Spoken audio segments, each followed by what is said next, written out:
सर्वान् वस्तुतया निरीक्ष परम स्वाराध्य बुद्धिर्मम। मेरे राधा वल्लभ लाल ही सब रूपों में विराजमान है। अगर ये वृत्ति नहीं आई तो प्रहलाद जी कह रहे भगवान को प्रसन्न कर लेना बड़ा कठिन हो जाएगा। भगवान को प्रसन्न करने के लिए कोई विशेष प्रयास की जरूरत नहीं है, कुछ साधन बता रहे हैं। गुरुदेव भगवान का आश्रय ले लेना, अर्थात गुरु का वर्ण कर लेना, प्रेम पूर्वक गुरुदेव के चरणों की सेवा करना, अपने को जैसे भगवान रह रहे हैं उसमें रख रहे हैं उसमें हमें राजी रहना। जोई जोई प्यारो करे सोई मोहि भावे।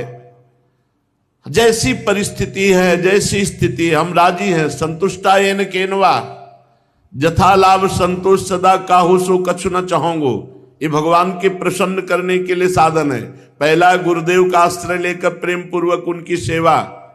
दूसरा है जैसे भगवान तुम्हें रख रहे हैं तुम्हारे लिए स्थिति बिल्कुल ठीक है, भगवान से पास होकर वो स्थिति आई, भले भयावह है, भले दुखद है, भले अव्यवस्था है, लेकिन पक्का मान लेना अगर आप उसमें राजी हो गए और नाम जप किए तो उसी स्थिति से आप भगवत प्राप्त महात्मा हो जाएंगे।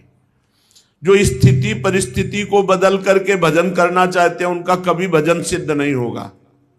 जैसी परिस्थिति है उसी परिस्थिति में भजन करके दिखाओ, तब आप सिद्ध पुरुष हो जाओगे।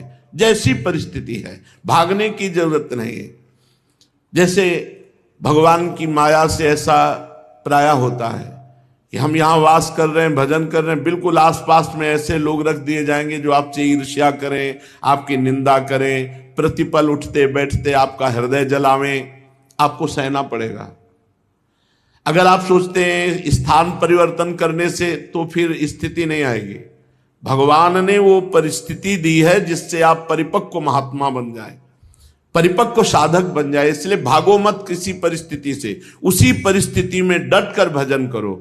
श्री प्रहलाद जी कह रहे हैं जैसी भगवान ने स्थिति परिस्थिति दी है उसी परिस्थिति में खूब भजन करो, परिस्थिति बदलने की कामना मत करो। और भगवान की शरण में होकर भगवान की खूब चर्चा सुनो। भगवत प्रेमी महात्माओं के संग से ये सहज में मिलती है भगवत चर्चा, क्योंकि उनका स्वभाव होता है, उनका व्यसन होता है, उनका नशा होता है भगवत चर्चा करना। तो भगवत प्रेमी महात्माओं के संग से खूब भगवत चर्चा सुनना, भगवत चर्चा करना, भगवान नाम जप करना, भगवान के श्री विग्रह की सेवा पूजा